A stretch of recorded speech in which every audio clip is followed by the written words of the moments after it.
What's up everyone? Welcome back to my channel. I'm really excited because today I am talking about books, and I actually am a huge reader. I love books so much. They're a huge part of my life, and writing as well. As you guys know, I'm releasing my book in the fall. I'm so excited. So definitely follow me on Instagram. I'll definitely let you know on here as well, but I think I'm going to be releasing the release date and the title of the book in the next couple of weeks, which I'm so excited about. I'm actually going to the cafe after this to work on my book, so all in all, feeling great today. I have a lot of books, and I have quite a few audiobooks and books that I purchased through my Kindle. I've already read a couple of these, so if I have read them, I'll quickly let you know what you think and like my rating, that sort of a thing, in case you're interested and want to hear my opinion. First one, A Little Life by Hanya Yanagihara. Am I ready? Probably not. I've been waiting to read this book to be in like the right mood, to be in the mood where I'm ready to be depressed and sad and cry a lot, and I think the time has come. So I started reading this yesterday. I'm excited. That's my favorite thing about books, when they just stir up my emotions in a good way, not when I'm like, I fucking hate this book. So yeah, I'm very excited. All I know about this book is that it is very depressing and very sad, and that a lot of people love it, and sounds like my cup of tea. So here we are. Next up, we've got some poetry. I used to read a lot of poetry, like modern poetry, and I got to the point where I started hating them. At the beginning I was like, oh, this is fun, I really like this, and then they just became very repetitive and very boring for me to read. And I've never really read like classic poetry, so I thought I'd read Bukowski. Give him a try. So this is Essential Bukowski. It's basically a collection that was not put together by him. It's supposed to be his best work because he's released like over 5,000 books, and I just wanted to start with something that was apparently very good. So I really hope I like this because I miss reading poetry. So excited to give this a try. I'm a few pages in. Yeah, we'll see how it goes. Okay, let's go to a few self-help books that I've actually already read. I only have two. Again, same with poetry. I used to read so many self-help books, and now I kind of hate them. The reason I hate them is because when I read them, I mean, a lot of them are just bad, in my opinion. I have very high standards for people telling me what I am supposed to do, and I get annoyed when it's bad. And also, a lot of them, even if they're good, they just make me feel like everything's wrong with me and I need to change everything. And I've just gotten to the point where I'm like, you know what? My life is pretty good. I feel pretty good about myself. I don't need that in my life, you know? However, I go to therapy now. As you guys know, my therapist is amazing, and he's recommended both of these books. First one is called Reinventing Your Life. I've actually spoken about this in my last two videos. It's basically about schema therapy, and schemas are like your deep core patterns. So if you're interested in this, this is like a self-help book. It explains all the schemas. It gives you a little questionnaire so you can figure out which ones you have and then how you can work through them. So it was pretty interesting. Definitely wasn't like the best self-help book I've read, but definitely interesting. And then the other one is You Are the One You've Been Looking For. I think he's a couples therapist, so it's about relationships and our whole idea of this fantasy, I'm gonna meet the one and everything's gonna be amazing, which doesn't happen for most of us. So he kind of explores that and makes you think about that. And then a huge part of the book is basically his therapy style, which is completely different than other like couples therapy styles.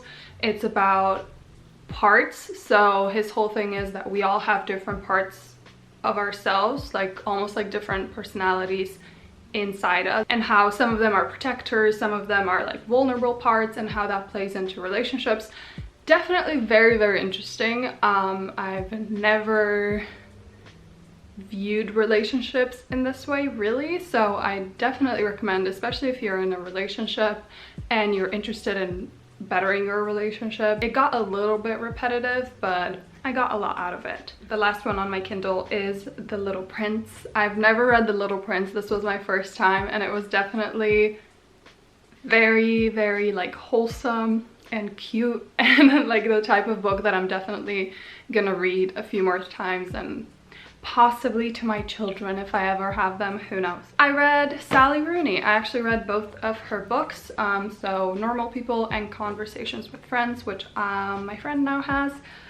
So, okay, I don't love her books. I know that people love her, and I mean, so many of my friends love these books, and it's just not my cup of tea. Like, I definitely enjoyed the reading experience. I was very hooked, like I wanted to know what happens. I read both of these really quickly, so it definitely wasn't like, oh, I don't care about this at all and this is boring. However, it wasn't amazing in my eyes because it doesn't really let you in to like experience the emotions of the characters. Conversations with Friends, honestly, I forgot all about it. I forgot all the characters, their names, because it was just, I didn't connect with any of them. Sally Rooney writes very like cold, detached characters, and they don't really know what's going on inside emotionally, and so you're not let into that, which makes sense, but it's just not something that I enjoy reading. I love when an author really lets you in to someone's like emotional world, and you're just swimming in it, and you're like, whoa, I feel all of this, and this is a lot. I love that, especially when you're let into their emotional world but other characters aren't, and so I don't know, you just feel really connected, and I didn't feel that with Sally Rooney's writing at all. Conversations with Friends, it's about these two characters, forgot both of their names. She's basically dating this guy who's married, and that's the whole thing, and then it explores their thing, and I don't care, honestly. This one I feel more connected to now because I watched the show, and the show is amazing. The way it's filmed is just incredible. So yeah, it follows Connell and Marianne. They went to school together, and they come from two different worlds, and then it kind of explores their relationship throughout the years, and their individual issues as well. I felt like it covered a lot of important topics that aren't covered very often, so I definitely enjoyed that, and I was like really interested and invested in the story, but yeah, just that whole emotional part was missing.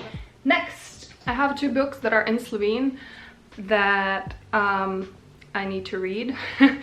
I don't read in Slovene, and my formal Slovene is a disaster. So I thought I'd read a few books that are translated into Slovene. I actually really want to find some Slovene authors that I like because I don't read any of those.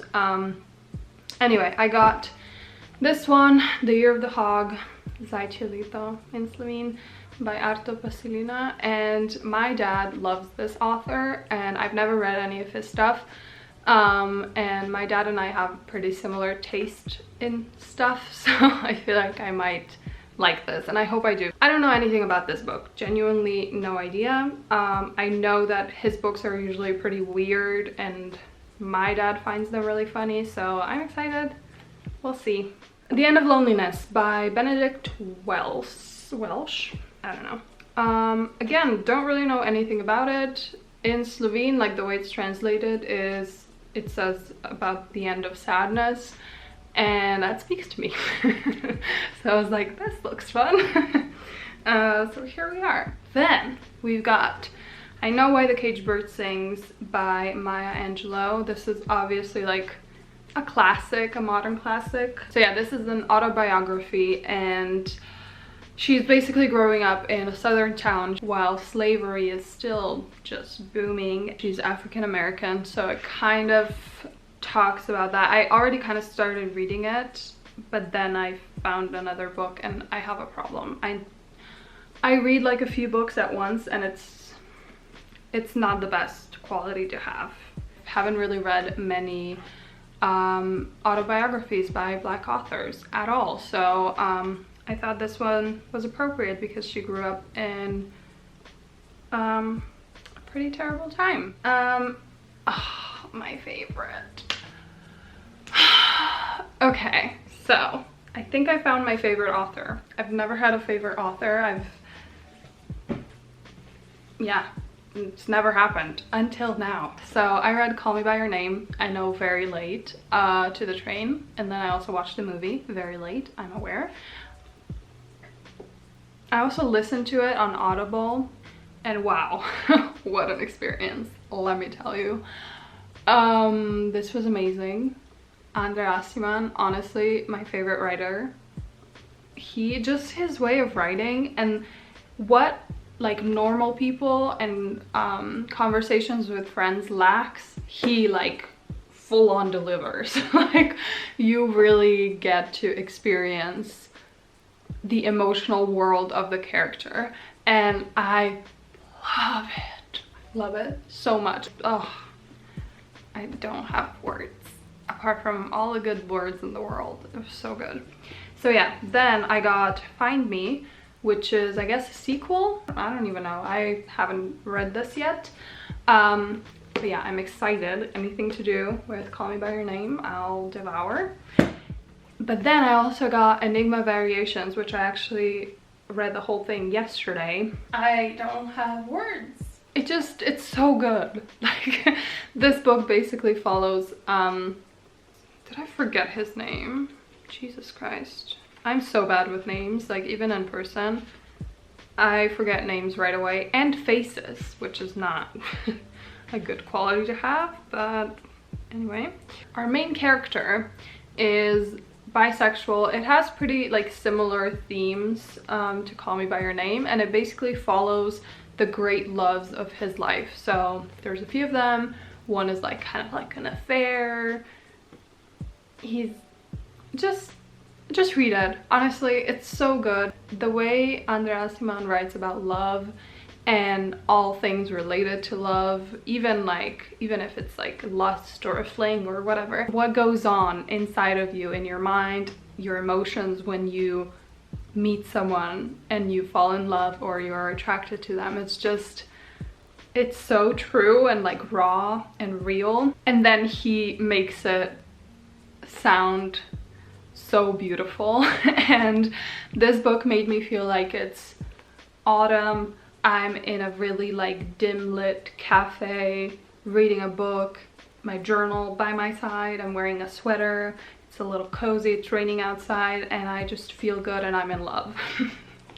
That's how it made me feel, and I'm all for that. And his book just gave me this like nostalgia that I love. Like, I love nostalgia so much, and I just love that feeling, and it just makes me feel warm. I don't know, and it makes me love even more than I already do.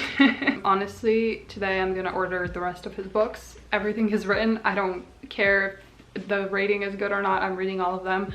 I'm so excited. The next book that I have, I actually only have the audio version on Audible, so it's Heart Minded by Sarah Blondon. If you don't know Sarah Blondon, this is her first book actually. She does like meditation on, what's that app called? Time something? I don't know, it's this meditation app. Anyway, they're really good, and I love her voice, and it just calms me down and it makes me feel like everything's gonna be okay. Like, it's just so nice. And so I was so excited about this book. I wasn't for some reason aware that it's a self-help book, even though it was very clear that it was. I just don't pay attention, I guess. Yeah, so I was a little bit disappointed by that, because I just for me to enjoy a self-help book, it takes a lot.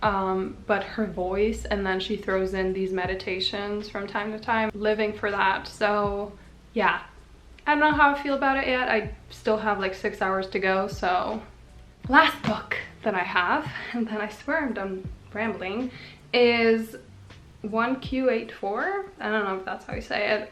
It's by Murakami, and it's a trilogy.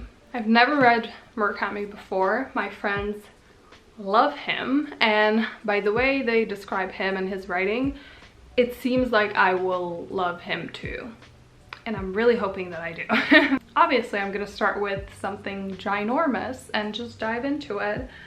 Is that a good idea? I don't know. I've been told that he like creates these beautiful worlds and it's a little bit weird, which I'm all for. Okay, that's gonna be it for today. I hope you have a beautiful day. I hope you enjoyed this video. Let me know in the comments if you've read any of these books, how you feel about them. Maybe what's your favorite book? I'd love... You know what? Let me know if you have any book recommendations for me or for people in the comments. Like, I'm open to all of that. I'll leave my Goodreads down below if you want to check that out. And I'm gonna go now. Stop rambling. Okay, have a great day. See you soon.